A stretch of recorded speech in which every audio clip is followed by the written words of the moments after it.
पाकिस्तान के fast bowler Shaheen Shah Afridi schedule के मुताबिक 15 अक्टूबर बरोज़ हफ्ता को क्रिस्टल पैलेस फुटबॉल क्लब में पीसीबी की मेडिकल एडवाइजरी कमेटी की ज़ेर निगरानी अपने बहाली प्रोग्राम से गुजरने के बाद ब्रिस्बेन में होने वाले आईसीसी मेंस टी20 वर्ल्ड कप ऑस्ट्रेलिया 2022 के लिए कौमी स्क्वाड में शामिल होंगे।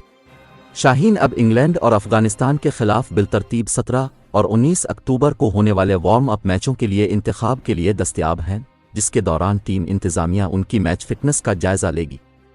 बीटर फ़खर जमान भी शाहीन शाह आफरीदी के हमरा लंदन से ब्रिस्बेन पहुंचेंगे। फ़खर जमान ऑस्ट्रेलिया में अपना रिआब मुकम्मल करेंगे। शाहीन की बॉलिंग की एक वीडियो भी पीसीबी ने शेयर की है।